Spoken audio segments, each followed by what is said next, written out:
इसके बाद का जो हमारा टॉपिक है वो है net factor income from abroad. अब net factor income from abroad क्या होता है?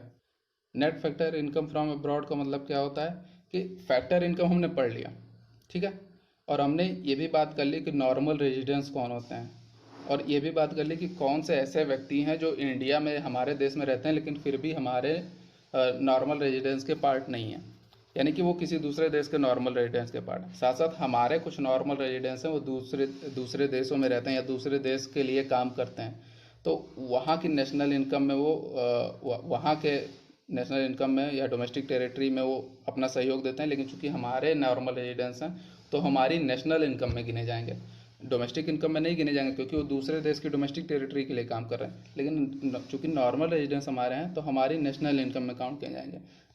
ये जो net factor income from abroad है इसका यूज़ इसीलिए किया जाता है जब हम डोमेस्टिक इनकम को नेशनल इनकम में चेंज करते हैं या हम नेशनल इनकम पता लगाने की कोशिश करते हैं तो हम किसको ढूंढते हैं? हमने बात की थी कि जब हम नेशनल इनकम फाइंड करेंगे तो हम किसको ढूंढेंगे? नॉर्मल रेजिडेंस को ढूंढेंगे। और जब हम डोमेस्टिक इनकम फाइंड करते हैं तो अपनी डोमेस्टिक टेरिटरी के अंदर जितने भी लोग हैं जो भी प्रोडक्शन प्रोसेस करते हैं उनको ढूंढेंगे। अब उसमें कोई दूसरे देश का भी नॉर्मल रेजिडेंस हो सकता है। तो यहाँ पर क्या लिखा गया? It refers to the difference between factor income received from rest of the world and factor income paid to the rest of the world. जो net factor income from abroad है, यहाँ पे नेट की बात वही है जो हमने ग्रॉस और नेट इन्वेस्टमेंट में पढ़ी थी। नेट इन्वेस्टमेंट में हमने क्या पढ़ा था? कुछ माइनस कर ग्रॉस में से कुछ माइनस करके नेट फाइंड किया था, तो यहाँ पर भी वही है। अब नेट फैक्टर इनकम का मतलब क्या हुआ? पहला तो factor income received from rest of the world, यानी कि दूसरे देशों से हमारे नॉर्मल रेजिडेंट्स ने जो पैसे कमाए हैं।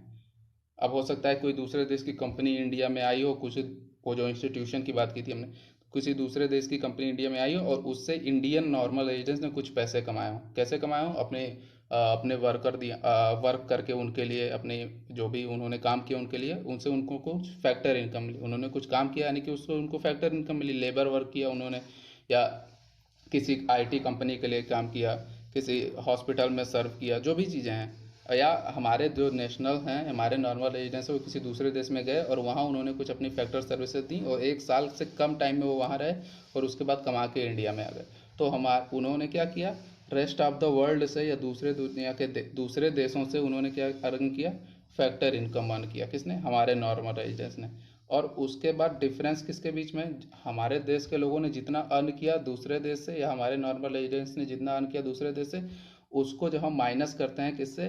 Factor income paid to rest of the world. यानी कि जैसे हमारे लोगों ने दूसरे देशों से, रेस्ट ऑफ द वर्ल्ड से फैक्टर इनकम हासिल किया हमारे रेजिडेंट्स ने, वैसे बहुत सारे दूसरे देश के नॉर्मल रेजिडेंट्स ने हमारे यहाँ से फैक्टर इनकम हासिल की। हमने बात की थी कि कौन कौन से लोग जो हमारी डोमेस्टिक टेरिटरी में रहते हैं लेकिन फिर भी हमारे नॉर्मल रेजिडेंस का पार्ट नहीं है। तो अगर कोई ऐसा फॉरेनर व्यक्ति है जो 1 साल से कम टाइम के लिए इंडिया में रहा है हमारी डोमेस्टिक टेरिटरी में, या हमारे किसी भी चीज़, वो हो सकता है वहीं से बैठा बैठा वो जैसे कॉल सेंटर्स और सारी चीज़ों में इंडिया में अपनी सर्विसेज दे रहा है, यानी कि इंडिया की डोमेस्टिक टेरिटरी में वो अपनी सर्विसेज दे रहा है, लेकिन चूंकि वो इंडिया में रहता नहीं है या इंडिया में 1 साल से कम रहा है तो वो इंडिया की नॉर्मल रेजिडेंस नहीं है वो, तो उसको जो इनकम हमारे यहाँ से दी गई है वो क्या होगी? Factor income paid to the rest of the world. जो दूसरे देश के नॉर्मल रेजिडेंस को या हमारे नॉन नॉर्मल रेजिडेंस को जो इनकम हमारे देश से गई है वो factor income paid to rest of the world है, और हमारे नॉर्मल रेजिडेंस को जो दूसरे देश से फैक्टर इनकम मिली है वो क्या है? Factor income receive from rest of the world. और जब इन्हीं दोनों को हम माइनस करते हैं तो NFI हमारा निकल के आता है, net factor income from abroad का मतलब क्या? नेट जो टोटल जो एक्चुअल इनकम हमको मिली, अगर मान लीजिए हमारे लोगों ने 100 रुपये पूरे दुनिया से कमाए और हमने पूरी दुनिया के लोगों को 80 रुपये के आसपास का इनकम दिया या पेड किया उनको, तो दोनों को माइनस करेंगे। फैक्टर इनकम फ्रॉम अब्रॉड कितना है? 100 रुपये, minus factor income to abroad कितना है? 80 रुपये। टोटल कितना हुआ हमारा? 20 रुपीज़ का NFI होगा। 20 रुपीज़ नेट हमने प्रॉफिट कमाया है दूसरे देश से। अब ये हो सकता है कि ये 80 100 उल्टा भी हो सकता है कि हमने बाहर से 80 कमाया हो 100 लेकिन दिए 100 हो, तो हमारा जो है नेट फैक्टर इनकम है अब्रॉड है वो -20 हो जाएगा क्योंकि हमने 20 रुपये नुकसान में है। तो ये कॉन्सेप्ट है net factor income from abroad का। Factor income received from rest of the world और साथ साथ factor income paid to rest of the world. और फैक्टर इनकम तो पता है फैक्टर इनकम क्या होती है। अब इसको अगर दूसरे तरीके से बात करें तो कौन सी चीज़, अब इसको प्लस करने वाली बात है कि डोमेस्टिक डोमेस्टिक टेरिटरी के अंदर तो चाहे रेजिडेंट व्यक्ति हो चाहे नॉन रेजिडेंस हो, दोनों की इनकम को हमारी डोमेस्टिक इनकम में शामिल किया जाएगा। लेकिन जब हम नेशनल इनकम कैलकुलेट करेंगे तो हम किसको शामिल करेंगे, जो हमारे नॉर्मल रेजिडेंस की इनकम है। नेशनल इनकम में बात की थी कि केवल नॉर्मल रेजिडेंस की इनकम शामिल की जाती है, तो नेशनल इनकम में हम प्लस करते हैं किसको, फैक्टर इनकम फ्रॉम अब्रॉड को, उसको प्लस करते हैं अपने नेशनल इनकम में।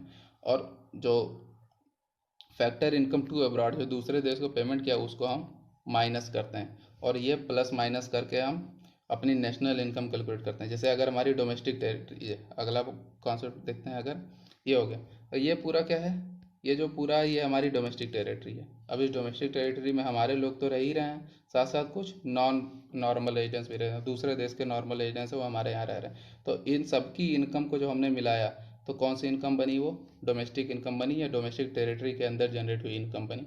लेकिन जब हम जो दूसरे देश के नॉन नॉर्मल रेजिडेंट्स हैं उनकी फैक्टर इनकम को बाहर कर देते हैं, और जो हमारे आवर नॉर्मल रेजिडेंट्स हैं जो अलग वर्ड से पैसे कमा रहे हैं उनकी इनकम को प्लस कर देते हैं, तब ये क्या बन जाता है, नेशनल इनकम बन जाता है। यानी कि नेशनल इनकम में किसको शामिल किया, नॉन नॉर्मल रेजिडेंस को तो हमने बाहर कर दिया, और अपने नॉर्मल रेजिडेंस जो हमारी डोमेस्टिक टेरिटरी में नहीं थे या कहीं और थे लेकिन हमारे नॉर्मल रेजिडेंस थे, तो टोटल हमने फाइंड कर लिया। तो ये क्या हो गया, ये हमारा टोटल नॉर्मल रेजिडेंस का एरिया हो गया। ये वायरस बाहर चले गए और ये अंदर आ गए, तो हमारा टोटल एरिया किसका हो गया, normal residence, total normal residence के बारे में पता चल गया, और उनकी इनकम फाइंड करेंगे तो हम नेशनल इनकम तक पहुंच जाएंगे। तो ये हो गया हमारा NFIA क्या था, ये जो नेट फैक्टर इनकम। अब इस दोनों को माइनस कर देंगे हम, यहाँ से जो हमने फाइंड किया है वो यहाँ पे प्लस करेंगे, और इन्होंने जो फाइंड किया इसको यहाँ से माइनस कर देंगे, और उसके बाद जो प्लस माइनस करने के बाद जो भी चीज़ें आएंगी वो हमारी नेशनल इनकम हो जाएगी। ठीक है। इसके बाद बात करते हैं कि NFIA में कौन कौन से कंपोनेंट्स आते हैं, या कंपोनेंट्स ऑफ NFIA। तो वही सारे कंपोनेंट्स हैं, फैक्टर इनकम जो कंपोनेंट्स होते हैं।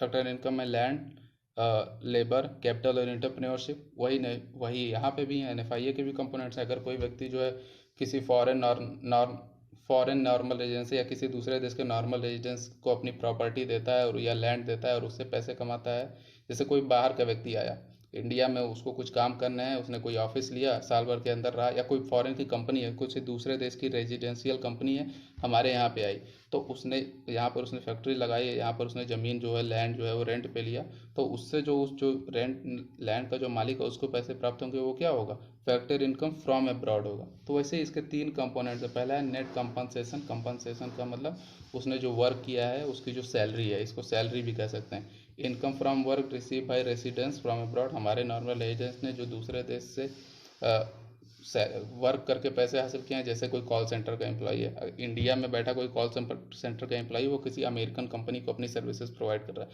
और उसके बदले में उसको कुछ इनकम मिल रही है, सैलरी मिल रही है, तो क्या होगी, उसकी कंपनसेशन होगी। किसके लिए, उसने अपना जो वर्क प्रोवाइड किया है, किसको, दूसरे देश के रेजिडेंट्स को, दूसरे देश को हमारे रेजिडेंट्स ने।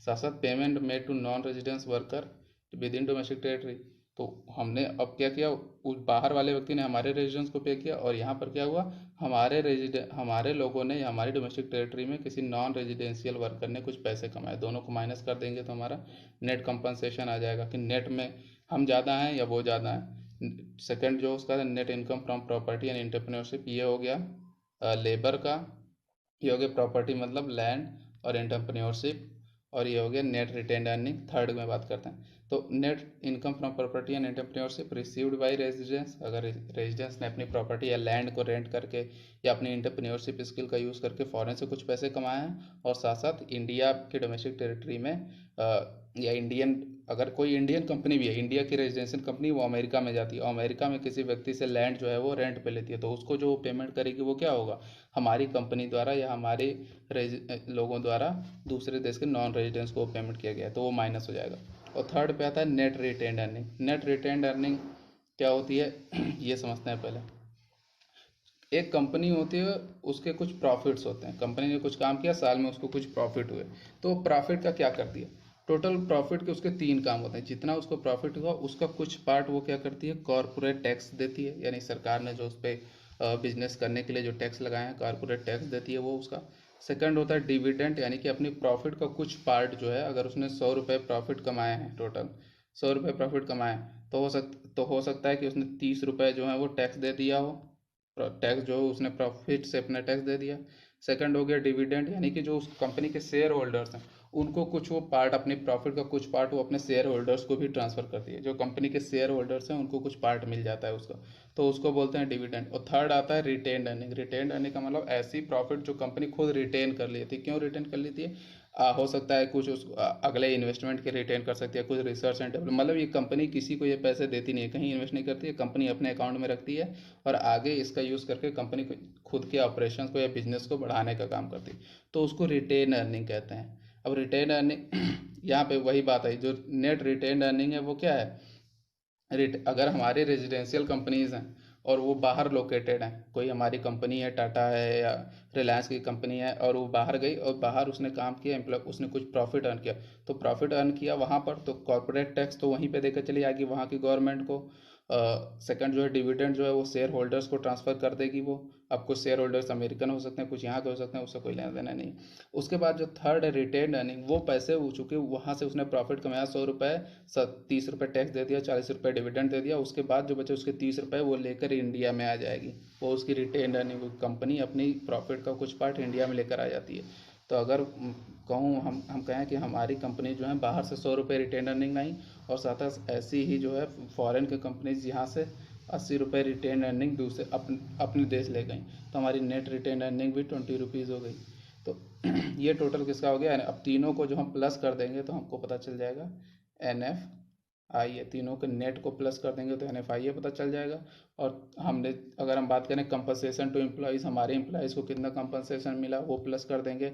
हमारे रेजिडेंस ने कितनी प्रॉपर्टी एंड एंटरप्रेन्योरशिप से कमाई वो प्लस कर देंगे। और हमारी कंपनीज ने कितनी रिटेन्ड अर्निंग कमाई वो प्लस कर देंगे, तो पता चल जाएगा फैक्टर इनकम फ्रॉम अब्रॉड पता चल जाएगा। और अगर ये इसका उल्टा कर दें तो फैक्टर इनकम 2 हो जाएगा, और दोनों को माइनस कर दें तो net factor income from abroad पता चल जाएगा। तो ये हो गया हमारा पूरा कॉन्सेप्ट इन्वेस्टमेंट का, ग्रॉस इन्वेस्टमेंट, नेट इन्वेस्टमेंट और डेप्रिसिएशन का। साथ साथ NFIA का कॉन्सेप्ट हो गया। NFIA में फैक्टर इनकम टू अब्रॉड और फैक्टर इनकम फ्रॉम अब्रॉड।